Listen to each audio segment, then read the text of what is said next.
The clang of metal echoed through the crisp morning air as I secured the final bolt on the steel ranch gate. A thin veil of fog still hugged the pasture behind me, where Rocco, my German shepherd, trotted the perimeter with practiced precision. The gate stood tall and immovable, 10 feet of solid iron framed by stone columns. It wasn't ornate, it wasn't flashy, but it was mine. After 22 years of service, 13 of those in classified command positions overseas, I had one. Wish in retirement peace. I chose this patch of land, a 5-acre parcel wedged at the edge of a semi-rural HOA community, for its solitude. My property was technically within the HOA boundaries, but sat separated by distance, trees, and attitude. The road to my home wound through their neatly trimmed subdivision, but that's where our similarities ended. My house was more cabin than colonial. My land was open, raw, and functional. I wasn't their kind of neighbor, and I never planned to be. I had just wiped the grease from my hands when I heard it. Tires squealing, a silver Lexus tore around the bend, tires spitting gravel, and screeched to a halt at my driveway. The door burst open, and out stepped a woman in a tailored blazer, clutching a clipboard like a courtroom exhibit. Carol Fremont. HOA president, retired school principal, suburban tyrant. Her eyes went straight to the gate, narrowing with disapproval so sharp it could cut metal. She marched up to the property line like she was storming Normandy. "What is that?" she demanded, gesturing wildly at the gate. I wiped my hands again and leaned on the post. "It's a gate, Carol. You've seen one before." "You didn't. Submit a request," she snapped. "This is a structural addition. It's visible from the road. That's a clear violation of Section 4A of the HOA covenant." I nodded slowly. "Carol, this isn't your standard cul-de-sac. That's my driveway. And this," I patted the gate with affection, "is on my land. I have the deed, the survey, and the permits to prove it." Her nostrils flared like a bull's. "You used the community road to install it. That makes it subject to HOA oversight." I raised an eyebrow. "Are you planning to remove every delivery box, basketball hoop, and seasonal wreath in the neighborhood too? Because they all use the same road." She took a half step forward, her voice tight with authority.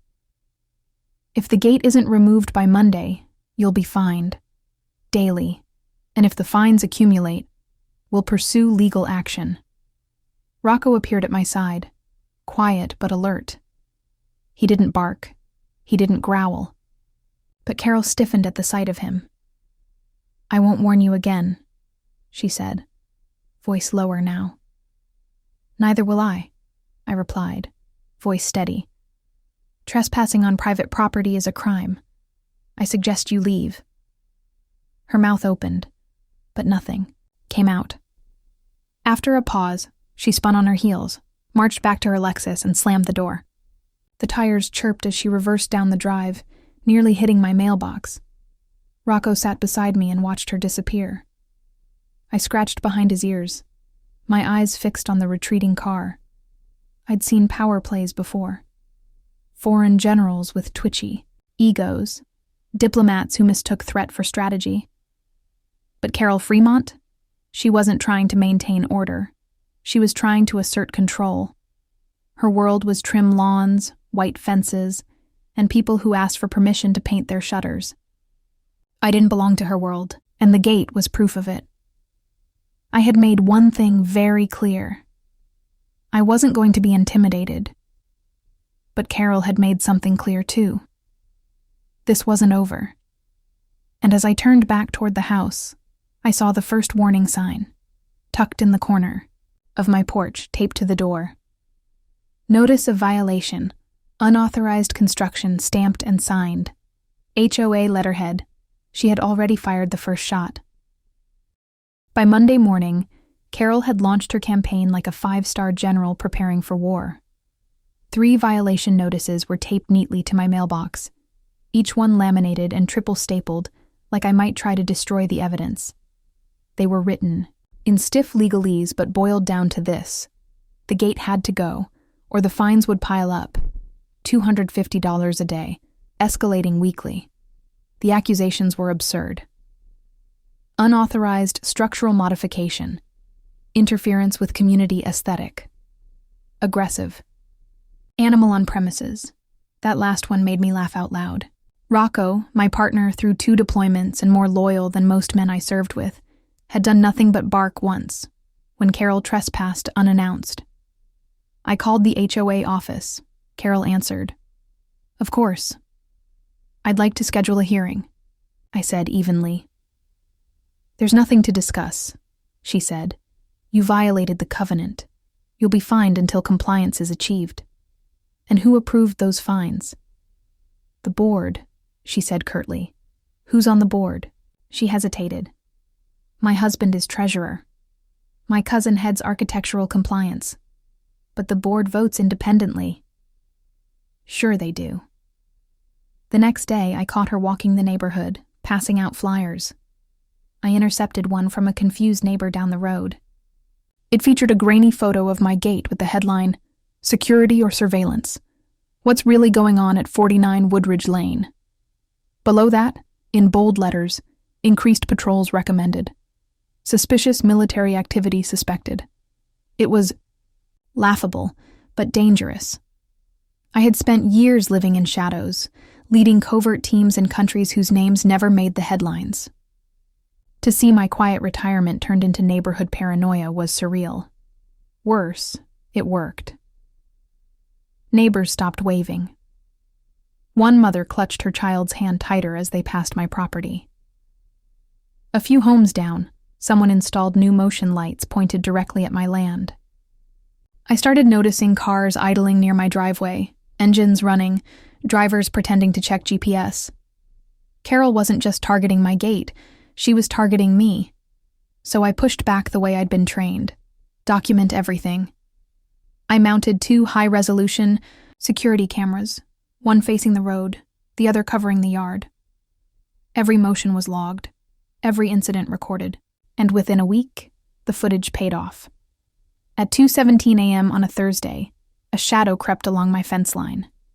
The figure crouched near the gate, pulled something from a bag, and scattered it in the grass. Rocco stayed inside that night, trained not to eat anything from outside. But in the morning, I found the bait. Liver treats, laced with blue granules. Rat poison. I reviewed the footage. The person wore gloves and a floppy hat, but the gait, the build, it was familiar. I couldn't say for certain, but my instincts screamed one name: Carol. I sent the footage to the county sheriff's department. The responding deputy was polite but non-committal. "Trespassing's hard to prove without a clear ID," he said. "Same with animal endangerment unless there's damage. I'd recommend documenting, but don't engage. Keep things civil." Civil. I'd been civil. I'd stayed on my land. I'd asked no favors, made no threats. But I wasn't dealing with a neighbor. I was dealing with an insecure tyrant who mistook power for authority. Then came the tractor incident.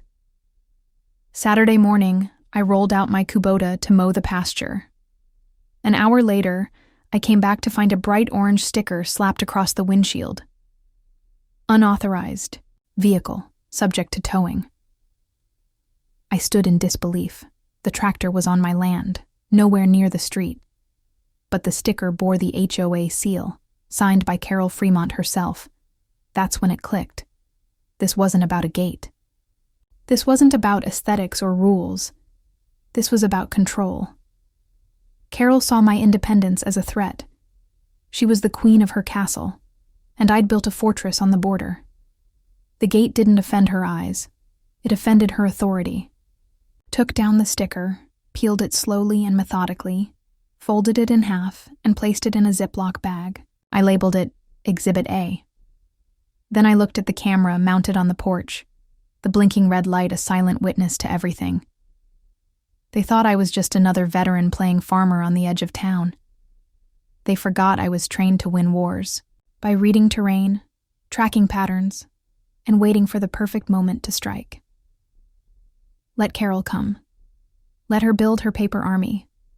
I'd already called for backup, and when it arrived, it would do more than just observe. The final straw came wrapped in a lawsuit. A thick envelope arrived by certified mail the following Monday, stamped with the HOA's insignia like a declaration of war. Inside, a demand letter, formal as a military directive, listed my supposed violations, now 8 in total, and ordered me to remove the gate within 10 days or face legal action in civil court. The fine tally had reached $4,750, but it wasn't the money that burned me. It was the attached affidavit. Carol Fremont had sworn, under penalty of perjury, that my aggressive military posturing and barricade-style gait was creating unrest and concern throughout the Woodridge community. She compared my property to a domestic paramilitary encampment. That same day, a neighbor left a voice message on my landline, trembling, almost apologetic. "Hi. Commander Mark Dalton, I think? Look, Carol said you were running operations from your house.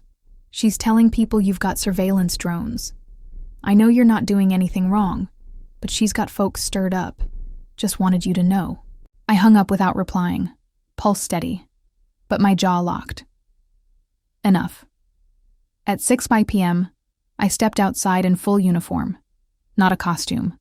Not a Halloween getup. My actual Class A dress uniform. It still fit perfectly, crisp and pressed, with ribbons and medals aligned over my heart. The command insignia gleamed above my name tag. Dalton. The silver eagle on my epaulette marked me unmistakably. Army Commander. Retired. I stood at the gate as neighbors passed by on their evening walks. Some froze. A few offered sheepish nods. One young boy saluted instinctively. I returned it with solemn respect. Then Carol arrived. Like clockwork, she came marching up the road, this time dragging a man I recognized as her husband, Robert Fremont, a soft-spoken accountant with shoulders too narrow for conflict. Carol's face blanched when she saw the uniform. For a moment, her lips parted like she might retreat. But then she doubled down. "Intimidation," she hissed. "This is intimidation, and I will report you to the board." I calmly raised my phone and began recording. "I've received notice of a lawsuit," I said evenly, "and multiple false accusations.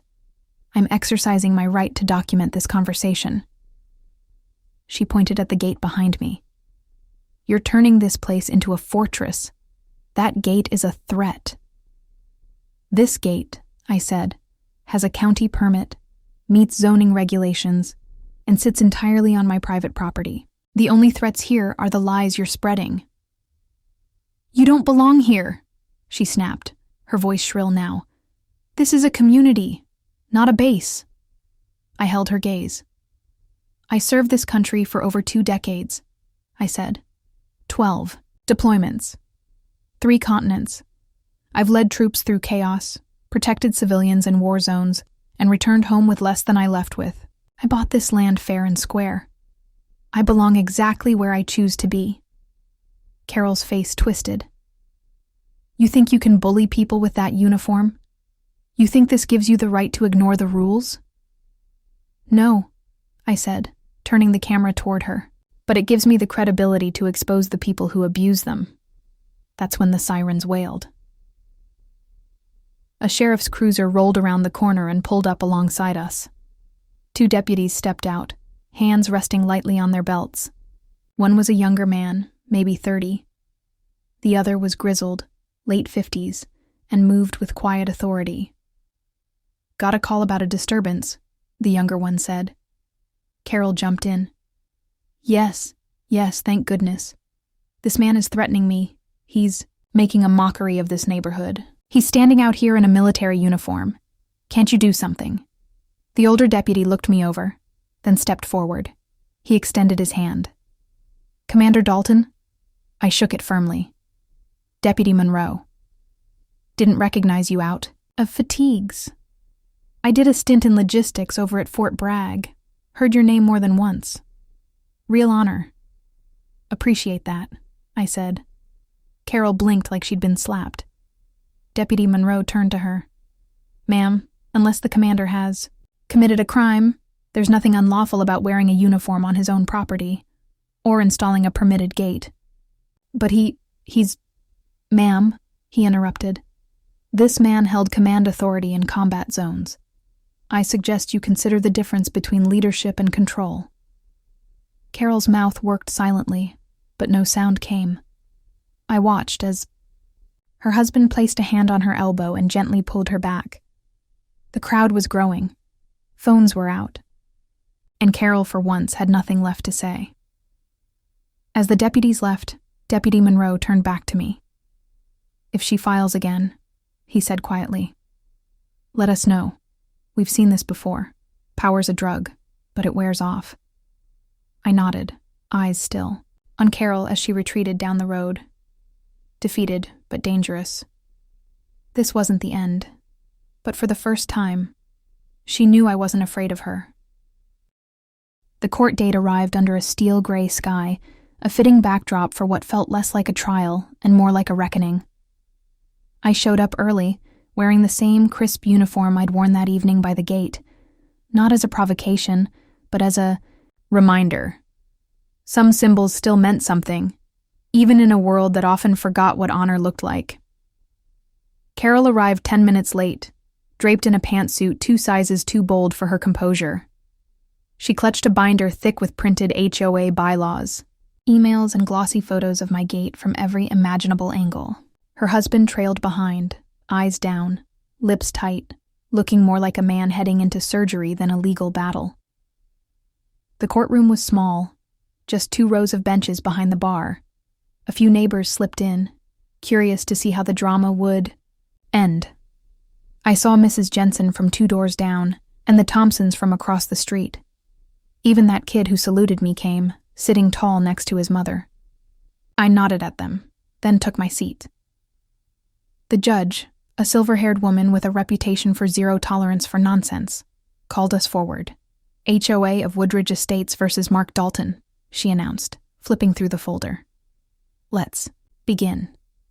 Carol wasted no time. She launched into a breathless monologue about visual aggression, non-compliant architecture, and militaristic intimidation, using buzzwords like a Gatling gun.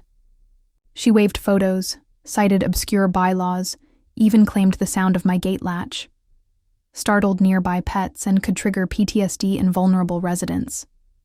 When the judge raised an eyebrow at that, Carol doubled down. He's using his military background to dominate this community. He's weaponizing his past. The judge turned slowly toward me. Mr. Dalton, your response. I rose, calm and deliberate. Your Honor, I began. This case isn't about a gate. It's about control. This gate sits entirely on my property. It's permitted by the county. It poses no threat, makes no noise beyond a standard latch, and is structurally sound. The HOA has no authority over my parcel because it lies outside the association boundary. The judge frowned, flipping through the zoning map I'd submitted. And this claim is verified? Yes, ma'am. You'll find a certified letter from the county assessor's office confirming that while I own land adjoining Woodridge Estates, my property line does not fall under HOA jurisdiction. The HOA has no governing authority over my land. I never signed a covenant. I was never given bylaws. I am not and never have been a member. Silence settled over the room like a fog. Carol blinked. That can't be. He lives in the neighborhood. No, I said. I live beside it, by 41 feet, to be exact. The judge peered over her glasses at Carol. Mrs. Fremont, did you confirm jurisdiction before pursuing these fines and legal actions? Carol stammered. Well, everyone assumes he looks like he's part of the community. The judge leaned back. Assumptions, she said, do not supersede property law. And intimidation? I see no evidence of it here. In fact, I see repeated harassment, false flyers, baseless complaints, and a violation of Mr. Dalton's right to peaceful enjoyment of his home. Carol's face drained of color. I wasn't done. One more thing, Your Honor, I said, pulling the clear, plastic evidence bag from my briefcase. This is the sticker the HOA placed on my tractor, which was parked on private land. I've also submitted footage showing an individual scattering poisoned food on my property.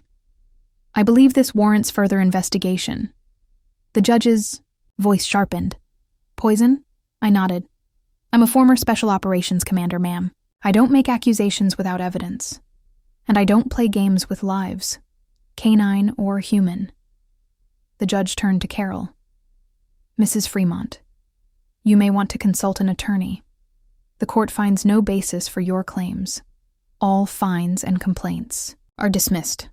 Mr. Dalton, you are free to pursue counterclaims if you wish. I nodded once. Carol slumped into her chair like a puppet with cut strings. Outside the courtroom, the neighbors clapped, quietly, respectfully. The young boy approached me again, this time with a shy grin. You showed her, sir. I smiled. Didn't have to. The truth did. That evening, as I walked back to the gate, my gate, I paused to take it in. The steel still gleamed, the hinges still held. It stood, unchanged, unmoved, a monument, not to defiance but to dignity. The next week, a new flyer went up on the community board. This one wasn't from Carol. It read simply, Woodridge thanks Commander Dalton for his service and integrity. Signed by 53 residents. Carol Fremont resigned from the HOA that same month. And I went back to tending the land, one peaceful acre at a time, guarded not just by Rocco, not just by steel, but by the quiet strength of knowing where I stand, on my own land, on my own terms, and always ready, if needed, to defend it again.